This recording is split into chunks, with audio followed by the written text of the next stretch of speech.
Oke, nah kita lanjut ke yang namanya buku besar.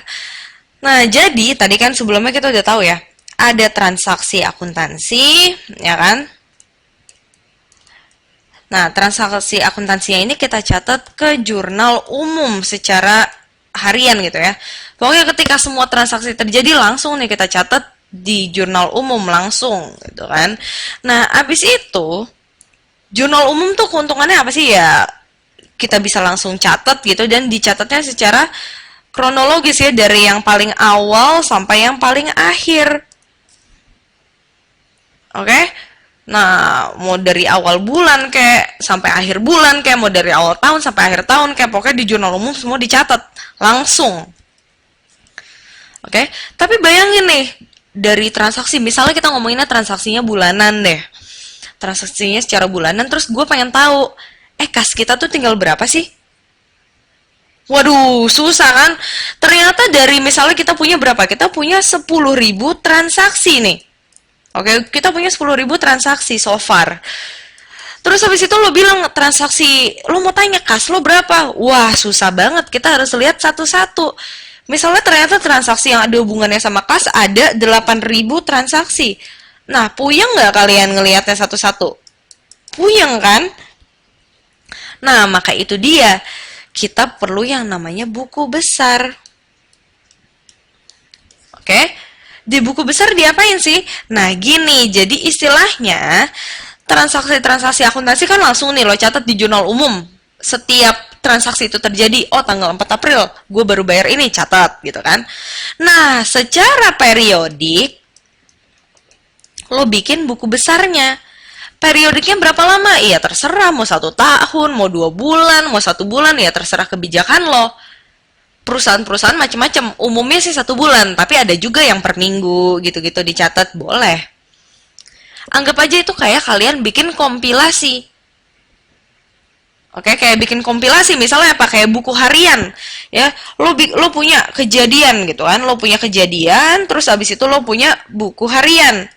Buku hariannya lo catat terus kan, dari awal sampai akhir, dari awal bulan kayak sampai akhir bulan, apa yang terjadi gitu. Ada banyak nggak isinya? Banyak banget gitu ya. Misalnya ada 30 hari. Kalau ini gampang nih ya, misalnya ada 30 hari. Atau nggak jangan deh, 1 hari bisa lebih dari 1 cerita.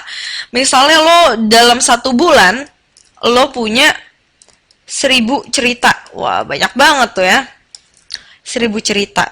Nah, lo pengen bikin kompilasi untuk bikin semuanya lebih terstruktur. Lo bikin babnya nih, kayak apa? Oh, ini nih ada yang tentang pacar, ada yang tentang kuliah, ada yang tentang teman-teman, ada yang tentang mamah, gitu kan?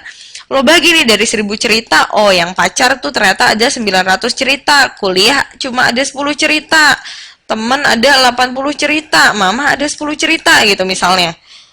Lo bagi-bagi, jadi besok-besok lo pengen tahu, lihat catatan gue yang tentang pacar. Wah, keluar semua yang pacar gitu. Nggak harus lo lihat dari 1000-nya lo lihat satu-satu gitu, nggak harus. Sama halnya dengan akuntansi ya. Ketika kita bikin jurnal, ya kan, tadi ada 10.000 transaksi. Misalnya yang melibatkan kas ada 8.000 transaksi. Susah kan nyarinya? Nah, makanya setiap ada transaksi, lo secara periodik lo bikin buku besarnya. Lo pindahin ke buku besar yang dinamakan dengan posting ya. Atau pemindah bukuan. Dari jurnal umum ke buku besar itu namanya posting atau pemindah bukuan. Jadi gimana? Buku besar isinya apa? Nah, dari akun-akun yang dikumpulin di situ, lo bagi-bagi per akun kayak kas. Nanti ada sendiri yang tentang sewa dibayar di muka. Nanti ada sendiri yang tentang utang. Nanti ada sendiri yang tentang modal. Ya, misal transaksi yang melibatkan kas ada tanggal 1 Januari, tanggal 3 Januari, 10 Januari, wah, terus sampai ke bawah. Yang jelas dikumpulinnya per akun. Nah, jadi ketika besok-besok lo pengen tahu, kas kita gimana sih nih? Nih, tinggal lihat buku besar, nggak harus cari nih di jurnal umum lo buka halamannya satu persatu, mana ya? Catat. Hitung. Oh, tambah yang debit, tambah dikurang yang kredit, tambah lagi debit. Wah, repot kan?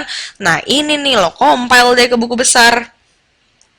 Oke, kalau zaman sekarang, ya, Jurnal umumnya lo ketik nih, udah pakai software, jurnal umumnya lo ketik, nanti buku besarnya otomatis pindah sendiri gitu. Kalau zaman sekarang kayak gitu. Kalau zaman dulu kan lo pindahin satu-satu ke buku besar. Kayak gitu. Nah, kayak gitulah kurang lebih tentang buku besar. Nah, ini gue di halaman berikutnya akan ngasih ilustrasi tentang transaksi yang barusan kita jadiin di jurnal umum dan kita akan coba bikin buku besarnya ya.